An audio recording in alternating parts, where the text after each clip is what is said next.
Supreme court ప్రధాన న్యాయమూర్తిగా justice Ramana వచ్చే నెలలో ప్రమాణం చేయనున్నారు. అత్యున్నత కోర్టుకు ఆయన 48వ ప్రధాన న్యాయమూర్తి కాబోతున్నారు. భారత రాజ్యాంగంలో సుప్రీంకోర్టుకు సంబంధించి ఆర్టికల్ 124 నుంచి 147 వరకు ఉంది. దానిలో న్యాయమూర్తుల అపాయింట్మెంట్ సంబంధించి ఆర్టికల్ 124 డీల్ చేస్తుంది. ప్రధాన న్యాయమూర్తి అపాయింట్మెంట్ సంబంధించి ఆర్టికల్ 124 క్లాజ్ 2లో ఉంది. అయితే ప్రధాన న్యాయమూర్తికి ప్రత్యేకంగా అర్హతలు ఏమీ లేవు. సుప్రీంకోర్టు న్యాయమూర్తుల్లో సీనియరే ఒక ఆచారం ప్రకారం, ఒక కన్వెన్షన్ ప్రకారం ప్రధాన న్యాయమూర్తి అవుతారు. ఈ రోజున సుప్రీంకోర్టులో ఫుల్ స్ట్రెంత్ చూసుకుంటే ప్రధాన న్యాయమూర్తితో కలిపి 34 మంది జడ్జీలు ఉన్నారు. వీళ్ళందరిలో కల్లా సీనియర్ నెక్స్ట్ ప్రధాన న్యాయమూర్తి అవుతారు.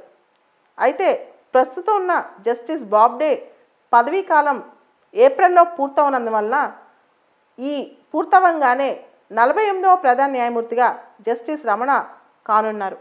ఈయన తెలుగు ఆయన అవ్వటం విశేషం.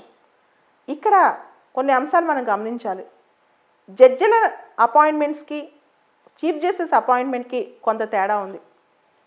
చీఫ్ జస్టిస్ని అపాయింట్ చేసేటప్పుడు పాత చీఫ్ జస్టిస్ పదవీ కాలం పూర్తవుతున్నప్పుడు లా మినిస్ట్రీ వాళ్ళు వెళ్ళిపోయే చీఫ్ జస్టిస్కు ఎవరైతే రిటైర్ అవ్వబోతున్నారో ఆయనకి ఒక లేఖ రాస్తారు.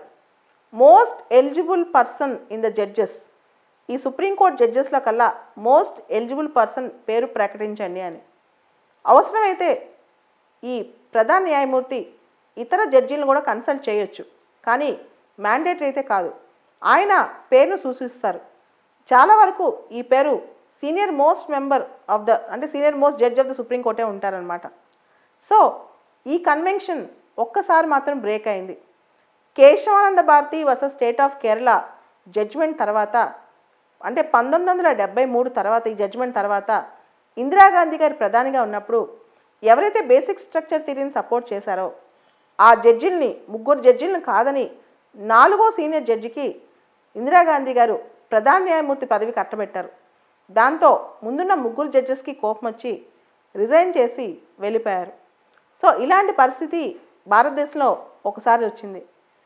కానీ జనరల్గా జస్టిస్ రమణ గారికి ప్రధాన న్యాయమూర్తి స్థానం ఇస్తారా లేదా అనే క్వశ్చన్ వస్తూనే ఉంది. కానీ కన్వెన్షన్ ప్రకారం సీనియర్ మోస్ట్ జడ్జికి రావాల్సిందే. ఇక్కడ లా ministry chief justice of India అని అడుగుద్ది అనమాట. వెళ్ళిపోయే చీఫ్ జస్టిస్ను ఎవరి పేరు ప్రకటించాలి అని.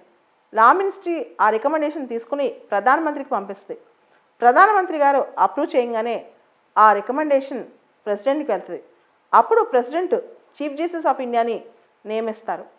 చీఫ్ జస్టిస్ ఆఫ్ ఇండియా ప్రమాణ స్వీకారం భారత రాష్ట్రపతి ముందు జరుగుతుంది. ఇదంతా చూస్తే సీజే పోస్ట్ ఇంత అద్భుతమైన పోస్టా, ఒక నిష్పక్షపాతం, తర్వాత ఇండియాలో అత్యున్నత న్యాయస్థానం, ముఖ్యంగా మనం తెలుసు ఇండిపెండెన్స్ ఆఫ్ జ్యుడిషియల్ అటానమీ, ఇన్ని మాటలు అంటూ ఉంటాం. ఇలాంటి స్థానానికి ఒక వ్యక్తి ఈ విధంగా వెళ్ళటం అనేది గొప్ప విషయం అని చెప్పొచ్చు. సో జస్టిస్ రమణ గారికి అందరం శుభాకాంక్షలు చెప్దాం.